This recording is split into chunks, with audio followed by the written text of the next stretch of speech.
नमस्कार। ईडी की झारखंड मुख्यमंत्री हेमंत सोरेन की उनके दिल्ली स्थित उनके घर पर पूछताछ की के लिए पहुंच गई है। ईडी ने लैंड लीड स्कीम में 29 से 31 जनवरी के बीच में हेमंत सोरेन से पूछताछ के लिए समय मांगा गया था। और मैं कहना चाहता हूं कि सीएम हेमंत सोरेन शांति निकेतन स्थिति अपने घर पर ही मौजूद नहीं है। झारखंड के मुख्यमंत्री हेमंत सोरेन से परिवर्तन निदेशालय ईडी के टीम दिल्ली में उनके आवास पर उनके पूछताछ करने के लिए पहुंच गई है। ईडी की टीम ने हेमंत सोरेन के घर से कई अहम दस्तावेज बरामद किए गए हैं, जिन्हें ईडी का एक अधिकार को लेकर घर को निकाला गया है। हेमंत सोरेन को केंद्रीय एजेंसी ने अब तक 10 समन भेजे गए हैं। ईडी ने मुख्यमंत्री को पत्र भेजकर यह तय करने का कहा गया था कि 29 से 31 जनवरी के बीच में पूछताछ की जाएगी। पहले तरह ईडी ने फिर लिखा है कि उनके अगर वह बयान का दर्ज कराने नहीं आएंगे तो वह खुद ही उनके पास आएगी। जमीन घोटाले मामले में ईडी के सीएम हेमंत सोरेन के एक बार फिर पूछताछ कर चुकी है। इसके बाद 8वीं बार समन के बाद सीएम हेमंत सोरेन को इस मामले में पहली बार पूछताछ के लिए राजी हुई है। हालांकि खुद ही ईडी ने ऑफिस में हाजिर नहीं हुए के बयान पर अधिकारियों के एजेंसी मुख्यमंत्री आवास पर बुलाया गया था। ईडी को टीम ने पूरी हेमंत सोरेन की शर्तों को मान ली गई थी और 20 जनवरी को पूछताछ के लिए सीएम हेमंत सोरेन आवास पर पहुंच गई थी। ईडी ने 20 जनवरी को ईडी ने सीएम हेमंत सोरेन से करीब 7 से 8 घंटे तक पूछताछ की गई थी। हालांकि उसके पूछताछ की पूरी नहीं हुई थी। एजेंसी की टीम ने मुख्यमंत्री से एक बार फिर पूछताछ के लिए करना चाहती थी और यही वजह था कि जिनको लेकर समन किया गया था।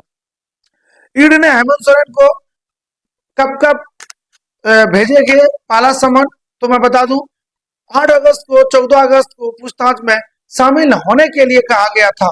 दूसरा समन 29 अगस्त को भेजा गया था। 24 अगस्त को पूछताछ में शामिल होने के लिए कहा गया था। तीसरा समन 1 सितंबर को भेजा गया था, जो कि 19 सितंबर को पूछताछ में शामिल होने के लिए कहा गया था। समन 17 सितंबर को भेजा गया था, लेकिन 23 सितंबर को पूछताछ शामिल होने के लिए कहा गया था। पांचवा समन 26 सितंबर को भेजा गया था, जो कि 4 अक्टूबर को पूछताछ के लिए शामिल होने के लिए कहा गया था। छठवां समन 11 दिसंबर को भेजा गया था, जो कि 12 दिसंबर को पूछताछ होने के लिए कहा गया था। सातवां समन 29 दिसंबर को भेजा गया था और इस समन में ईडी ने हेमंत सोरेन के पूछताछ के लिए समय और जगह पर खुद ही तय करने के लिए कहा गया था। आठवां समन 13 जनवरी को भेजा गया था, जो कि 16 से 20 जनवरी के बीच में बयान दर्ज कराने का समय दिया था और 20 जनवरी को हेमंत सोरेन के पहली बार पूछताछ थी। नवीं समन 25 जनवरी को भेजा गया था और पूछताछ के लिए 27 जनवरी के लिए कहा गया था। 10वां समन 27 जनवरी को भेजा गया था बयान दर्ज कराने के लिए और 29-31 जनवरी तक समय दिया गया था। यह 20 पूछताछ के लिए रांची में होने थी, लेकिन इसी के बीच में हेमंत सोरेन दिल्ली आ गए थे और ईडी के उनके दिल्ली के आवास पर 5/21 शांति निकेतन पहुंच गई थी।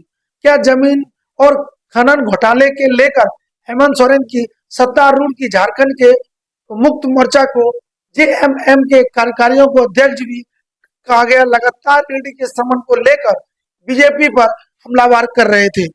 उनका आरोप लगा रहा था कि बीजेपी के नेतृत्व वाली केंद्र सरकार पर झारखंड में उनकी सरकार की अस्थित करने के लिए जांच एजेंसियों का उपयोग कर रही है। सोरेन की धन संशोधन की निवारण अधिनियम पीएमएलए की धारा 50 की तहत जमीन घोटाले के मामले में संबंधित कथित धन संशोधन की जांच के संबंध में 10 समन को जारी किया गया था। जांच एजेंसियों का प्रमुख मामले की जांच की जा रही है और जिसमें से राज्य की राजधानी में अवैध खनन और जमीन घोटाले को लेकर शामिल है। सबसे बड़ी ब्रेकिंग न्यूज में आपके साथ प्रमोद राज। जमीन घोटाले के मामले में सेना कब्जे वाली जमीन को खरीद बिक्री के जुड़ा हुआ मामला है। फर्जी नाम, पता और आधार पर झारखंड में सेना की जमीन की खरीदारी और बिक्री हुई है।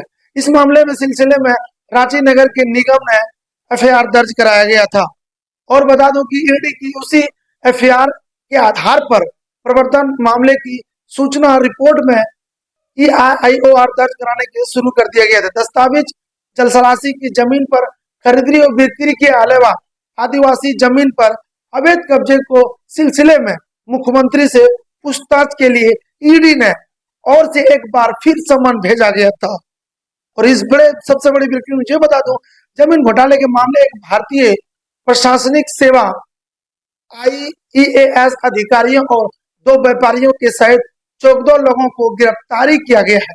2011 में बैच के आईपीएस अधिकारियों के छवि रंजन गिरफ्तार किया गया था और जो कि राज्य के समाज कल्याण विभाग के निदेशालय और रांची के उपयुक्त के रूप में कार्यरत थे। इस मामले में महीने तक शुरुआती में जांच एजेंसियों की राज्य में कथित अवैध खनन की मनी लॉन्ड्रिंग जांच के तहत हेमंत सोरेन को प्रेस सलाहकार